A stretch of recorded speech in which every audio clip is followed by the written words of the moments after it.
జరగండి జరగండి జరగండి మాసు నుంచి మాసు పీసు వచ్చినండి అంటూ పాటతోనే ఇది మాస్ సినిమా అని చెప్పేశారు శంకర్. ఇక ఇప్పుడు మరోసారి గేమ్ చేంజర్ పక్క మాస్ సినిమా చెప్పి మెగా ఫ్యాన్స్ కి మరింత కిక్ ఇచ్చాడు. ప్రస్తుతం భారతీయుడు 2 సినిమా ప్రమోషన్స్ తో బిజీగా ఉన్నాడు శంకర్. ఈ నేపథ్యంలో గేమ్ చేంజర్ గురించి చేస్తున్న కామెంట్స్ సోషల్ మీడియాను షేక్ చేస్తున్నాయి. శంకర్ చేసిన మరిన్ని సాలిడ్ కామెంట్స్ వైరల్ గా మారాయి. తాను తెలుగులో స్ట్రైట్ సినిమా ఎప్పటి నుంచో చేయాలి అని అనుకుంటున్నా అన్నారు.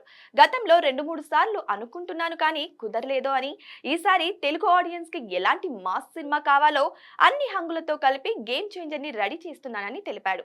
అంతేకాదు, ఇదొక మాస్ చిత్రమని, కార్తిక్ సుబ్బరాజు నుంచి లైన్ తీసుకొని పూర్తిగా తెలుగు ఆడియన్స్ ని మెప్పించే విధంగా ఓ స్ట్రైట్ సినిమాగా రూపొందించామని తెలిపారు. ఇక శంకర్ నుంచి మాస్ ఎలిమెంట్స్ అంటే ఎలా ఉంటాయో అందరికీ తెలిసిందే. ఆయన సినిమాల్లో పాటలు ఏ రేంజ్ లో ఉంటాయో అంతకు మించి యాక్షన్ సీక్వెన్స్ ఉంటాయి. అలాంటిది ఇప్పుడు చరణ్ లాంటి మాస్ హీరోకి ఇచ్చే ఎలివేషన్స్ మామూలుగా ఉండదని చెప్పాలి. గేమ్ చేంజర్ ఎప్పుడొచ్చినా బ్లాక్ బస్టర్ అవుతుందనే నమ్మకంతో ఉన్నారు అభిమానులు. అయితే ఈ సినిమా రిలీజ్ డేట్ విషయంలో మాత్రం క్లారిటీ రావడం లేదు. ఎడిటింగ్, పోస్ట్ ప్రొడక్షన్ కంప్లీట్ అయ్యాకే రిలీజ్ డేట్ అనౌన్స్ చేస్తామని శంకర్ చెబుతున్నాడు. మరి గేమ్ చేంజర్ రిలీజ్ ఎప్పుడుంటుందో చూడాలి మరి.